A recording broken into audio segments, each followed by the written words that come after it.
ఇదే సమస్య మన ఇంట్లో జరిగితే నువ్విలాగే చెప్తావా? ఇదేంటి ఇలా అడుగుతున్నాడు? తెలిసి అడుగుతున్నాడా, తెలియక అడుగుతున్నాడా? ఇదే పరిష్కారమా అని. ఎందుకు కాదు? ఏ తను పరాయి పిల్లనా? ఇంకోలా చెప్తావు? న్యాయం అనేది ఎవరికైనా ఒకటే. మావయ్య, అసలు మీరేం మాట్లాడుతున్నారు? మీకైనా మెంట్లా?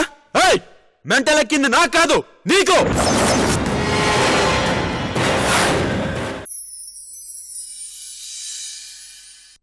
నేను ఏం చెయ్యాలో ఏం చెప్పాలో నాకు బాగా తెలుసు. నువ్వు చెప్పక్కర్లేదు. ఇంతకాలం నా కూతురిని అపార్థం చేసుకున్నాను, ఇప్పుడే అర్థం చేసుకుని మాట్లాడుతున్నాను. అర్థమైందా?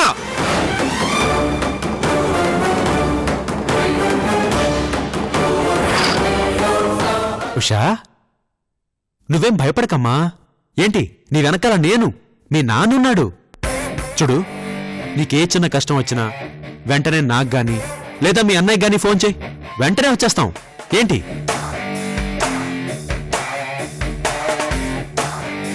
అన్నయ్య, అసలు మీరు తనకి కనతండ్రేనా? ఓ కనతండ్రిలా మాట్లాడుతున్నారా? కాదా? నిరూపించుకోవాలా? నిరూపించుకుంటాను. DNA టెస్ట్ చేయించుకోనా? చెప్పమ్మా.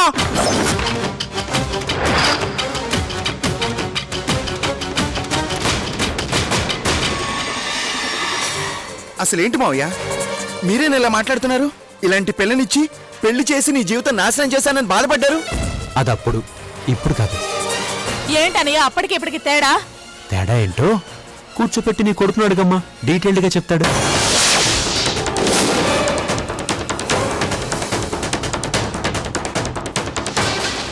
అమ్మా ఉషా, నీకే చిన్న డౌట్ వచ్చినా వెంటనే నాకు ఫోన్ చేయి. ఏ హెరాస్మెంట్కి ఏ సెక్షన్ వాడాలో నేను నీకు చెప్తాను. నీ చేతిలో నీ అన్నయ్య ఉన్నాడు. నీకెలా కావాలంటే అలా ఉండు, నీ ఇష్టం. మళ్ళీ చెప్తున్నానమ్మా, విడాకులిచ్చేసి మన పట్టు మాత్రం వదిలేకు. ఏం తల్లి?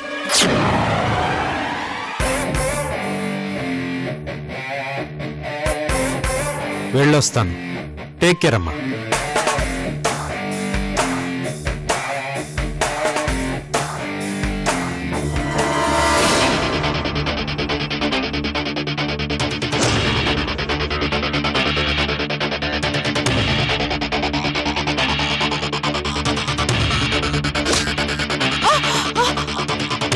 ఏయ్, చిచి,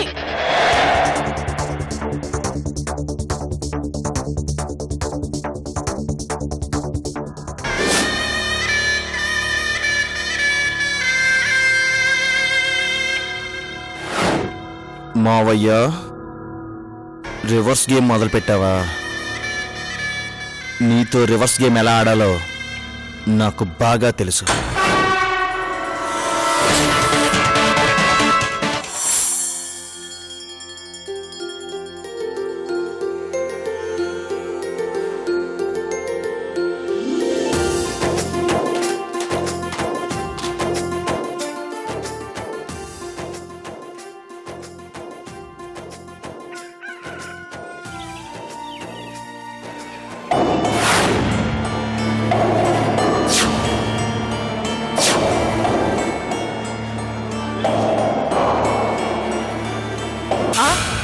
బావా, బావా,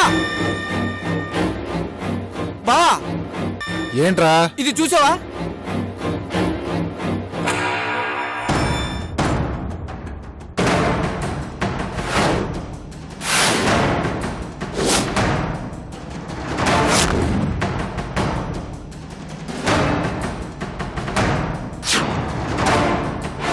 మన పెద్ద బావ బావా. తెలుసు. తన ఫోటో ఎందుకు పేపర్లో వేశారు? ఎందుకేంటి? ఎవరో గుర్తు తెలియని మనిషి చావు బతుకుల మధ్య ఉంటే హాస్పిటల్లో జరిపించారంట. అతను సంబంధించిన వాళ్ళు ఎవరైనా ఉంటే వచ్చి కలవమని రాశారు బావా.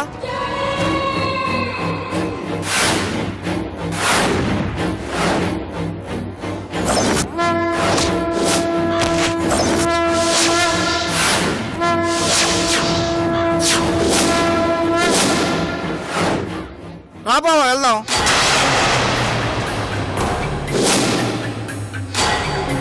ఇంకా ఆలోచిస్తున్నావు ఏంటి? రా వెళ్దాం. నేను రానురా. రానంటే ఎలా బావా? తను నీ సొంత అన్న. చూడు బావా, నీకు తనంటే పడదు, ఆ విషయం నాకు తెలుసు. తన ప్రవర్తన మంచిది కాదని ఇంటికి దూరంగా వెళ్ళగొట్టావు. కానీ చావు బతుకుల మధ్య ఉన్నానంటే కనీసం చూడటానికి కూడా వెళ్ళవా బావా? వెళ్ళి ఏం చేయాలరా? నా అన్నని చెప్పి ఇంటికి తీసుకురావాలా? ఇంత జరిగినా వాడి బుద్ధి మారుతుందా? అందుకని వదిలేస్తావా? భలే వాడివి బావా, నువ్వు రాకపోతే రాకపోయావు. అత్తని తీసుకొని నేనే వెళ్తాను. అత్త అత్త. అరే అరే అరే అరే, అమ్మ ఇంట్లో లేదురా, ఊరికెళ్ళింది. సరే మనం వెళ్దాం రా బావా. బావా ఒకటి చెప్పనా, పొద్దుట్లేస్తే రకరకాల మనుషులు కలుస్తుంటాం. కొంతమంది మనకి నచ్చుతారు, కొంతమంది నచ్చరు. నచ్చని వాళ్ళందరూ చచ్చిపోవాలని కోరుకుంటావా? నచ్చిన వాళ్ళకి దెబ్బ తగిలితే అల్లాడిపోతాం. అలాంటిది మీ సొంత అన్న అంత కష్టంలో ఉంటే చూడ్డానికి రావా? నువ్వు పోతే మీ అన్న కర్మకాండ చేయాలి, తను పోతే నువ్వు కర్మకాండ చేయాలి బావా. నువ్వు కాదనుకున్నా మీ ఇద్దరి మధ్య ఉన్న బంధం వద్దన్నా పోదు బావా. సరే బావా, నువ్వు రానంటే నీ ఇష్టం, నేను వెళ్తున్నా. అరే అంజీ, ఆగరా, నేను వస్తా పదా. అది మా బావ అంటే అలా ఉండాలి. రా బావా.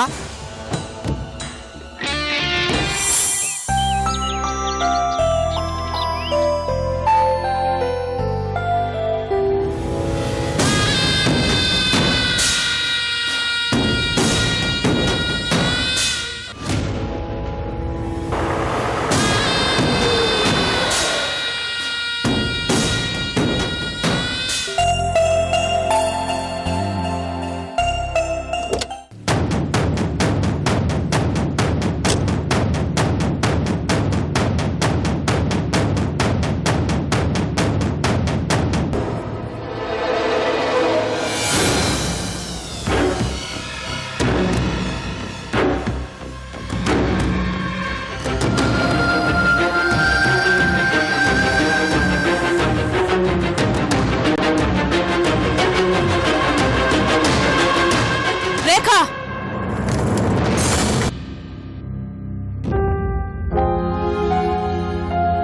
శుభ్రం చేసుకోవాల్సింది అది కాదు, మీ మనసులు శుభ్రం చేసుకుంటే బాగుంటుంది. మనసుల్లో కుళ్ళు కుతంత్రాలు పెట్టుకుని మనుషులు ఎంత బాగుంటే మాత్రం ఏముంది? ఏం మాట్లాడుతున్నావు వదినా? ఇంతకాలం నువ్వు నీ కూతురే తలతిక్క మనుషులు అనుకున్నాను. ఇప్పుడు మీతో పాటు మీ ఆయన కూడా చేర్చేసుకున్నావా?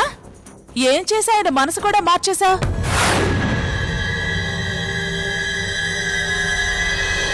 నేనాయన మనసు మార్చడం ఏంటి? ఏం మాట్లాడుతున్నావు? అవును, నిన్నటిదాకా నిన్ను నీ కూతుర్ని తిట్టి చావైనా బ్రతికైనా నీ జీవితం ఇక్కడే అని ఉషని మా ఇంట్లో దించిన మనిషి ఈ రోజు వచ్చి ఎట్టి పరిస్థితుల్లోనూ నీ మొగుడుతో కాపురం చేయొద్దని నా కళ్ళ ముందే చెప్పాడు.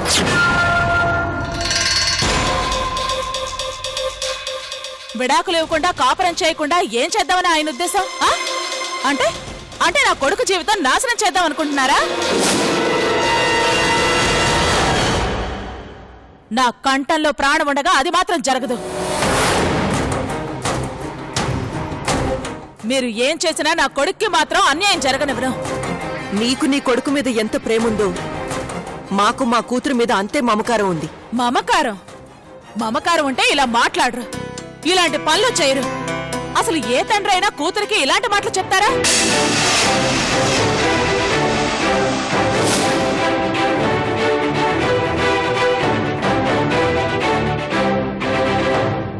ఆయన అలా మాట్లాడారంటే నిజంగా నాకు ఆశ్చర్యంగా ఉంది. అలాగే అలా మాట్లాడినందుకు చాలా సంతోషంగా కూడా ఉంది. ఉంటుంది, ఎందుకుండదు? ఫ్యామిలీ మొత్తం ఒకే మాట మీద నిలబడి నా కొడుకు జీవితం నాశనం చేయాలని చూస్తున్నారు కదా, ఉంటుంది, మీకు ఆనందంగానే ఉంటుంది. కానీ మేమిక్కడ చూస్తూ ఊరుకోకేం చేస్తావు వదినా?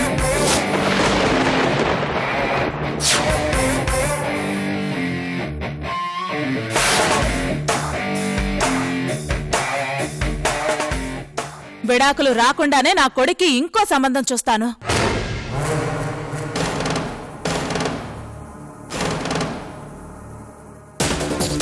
ఏ రకంగా నా కొడుకు జీవితాన్ని నాశనం చేయాలని చూస్తున్నారో మీరు అంత కొంతకు కుళ్ళుకుని ఏడ్చేలా నా కొడుకు మంచి పిల్లని తెచ్చి పెళ్లి చేస్తాను. ఆ ఛాన్స్ నీకెందుకిస్తాను? ఒకవేళ ఆ ప్రయత్నం చేస్తే మీ అందర్నీ లోపల వేయించడానికి కూడా వెనకాడను.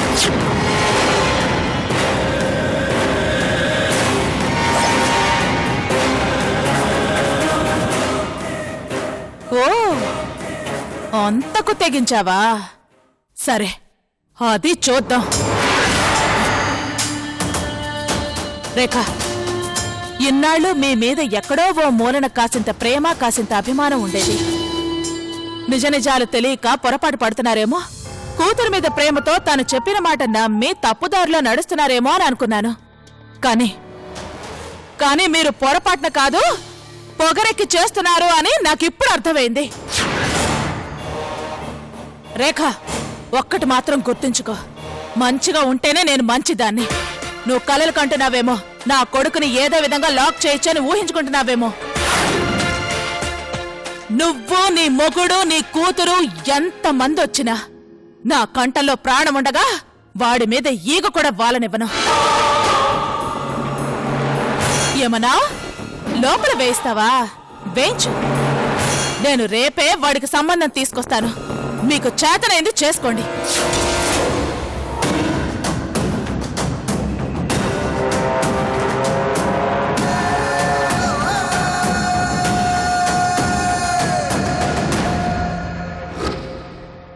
పిచ్చొదిన, నిజం తెలిస్తే ఏమైపోతావు?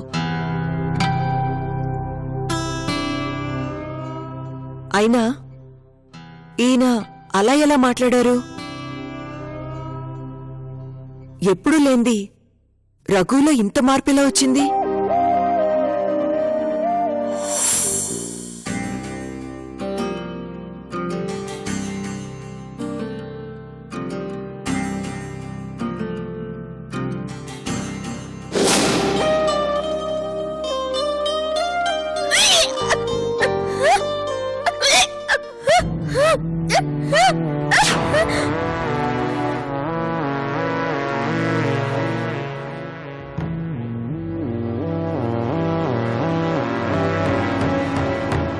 అమ్మా,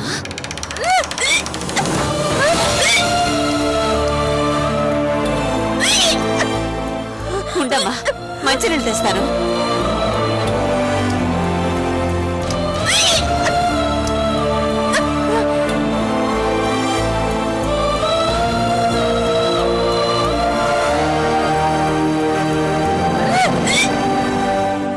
ఇవిగో, ముందు నోరు పుక్కిలించి కాస్తా.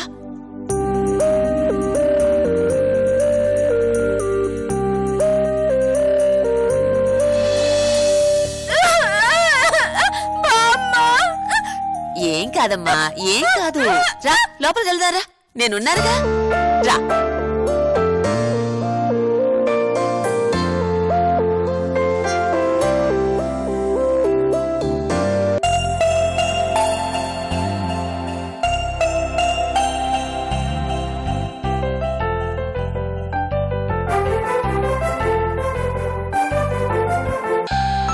పడుకో, పడుకో తల్లి.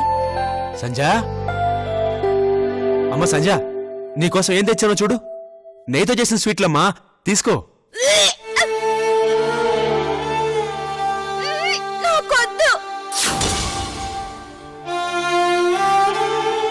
ఏమైంది తల్లి? నాకొద్దు బామ్మ, నేను పడుకుంటాను.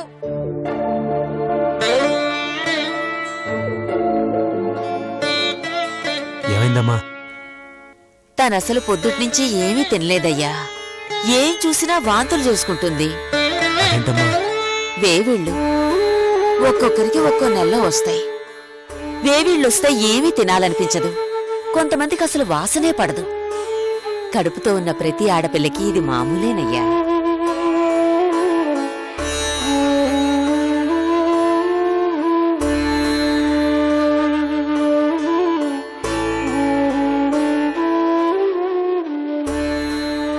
సంజ తింటుందని చాలా ఆశగా తీసుకొచ్చానమ్మా. తన్నొకసారి మంచి డాక్టర్కి చూపించాలి.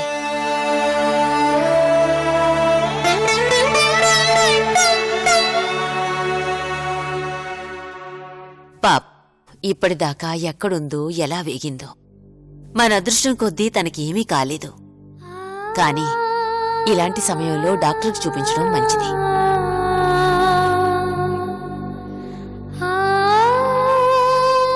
ఏం ఆలోచిస్తున్నావు బాబు? డాక్టర్ గారు, వీళ్ళ ఆయన ఎవరిని అడిగితే ఏం చెప్పాలమ్మా? వాళ్ళందరికీ వివరాలు చెప్తావా? భలే వాడివయ్యా నువ్వు. ఎవ్వరూ ఏం అడగరు. అనవసరమైన ఆలోచనలు మానేసి ముందు తన డాక్టర్ దగ్గరికి తీసుకెళ్ళు. అలాగేనమ్మా. అమ్మా సంజా, లేమ్మా, హాస్పిటల్కి వెళ్దాందా. నేను రాను, నాకు నిద్ర వస్తుంది. అలా అనకూడదమ్మా, నా బంగారు తల్లి కదూ. డాక్టర్కి చూపించుకుని వెంటనే వచ్చేద్దాం. నా మాట వినమ్మా. నేను రాను.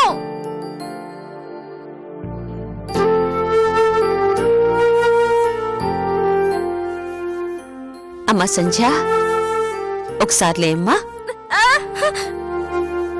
మీ అమ్మ ఏది? ఎక్కడుంది? ఇదిగో ఇక్కడుంది మా అమ్మ.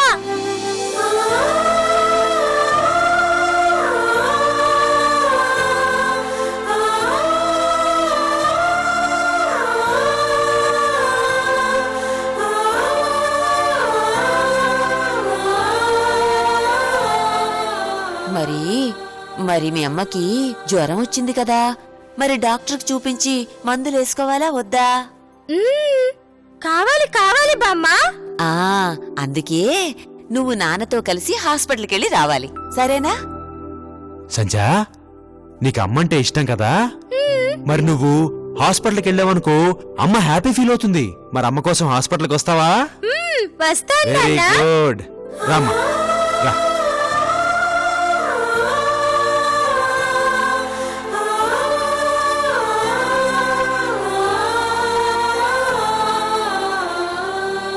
నువ్వు ఉండమ్మా, మేము వెళ్ళొస్తాం. అలాగే బాబు, జాగ్రత్తగా వెళ్ళిరండి. రామ్మా.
సార్, డాక్టర్ గారు పిలుస్తున్నారు.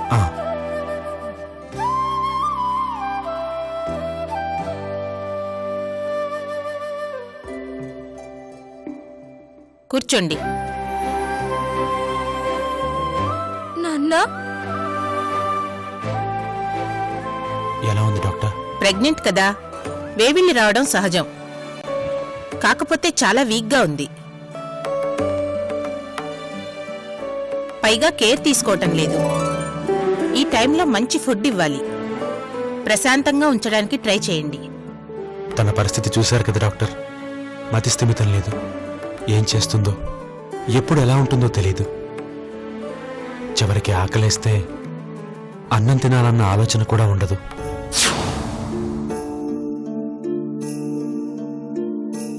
తనని చూసుకోవటానికి ఆడవాళ్ళెవరూ లేరా? ఉంది డాక్టర్, మా అమ్మ ఉంది. ఆవిడ్ని చాలా జాగ్రత్తగా ఉండమని చెప్పండి.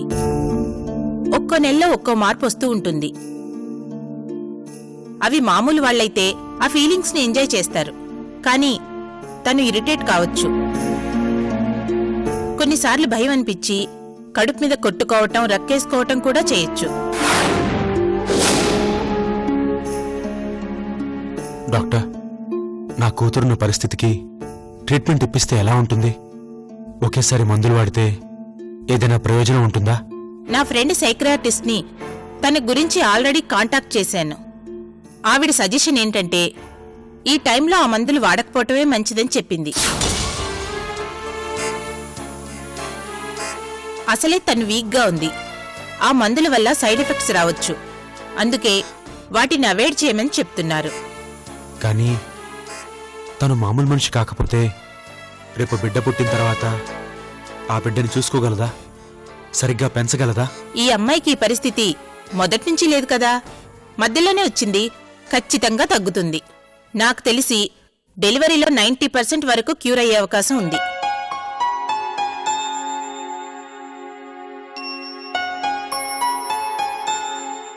అంతగా తగ్గకపోతే డెలివరీ తర్వాత ట్రీట్మెంట్ ఇప్పించండి. అప్పుడే ప్రాబ్లం ఉండదు. కానీ అప్పటి వరకు మాత్రం జాగ్రత్తగా ఉండండి. అలాగేనండి.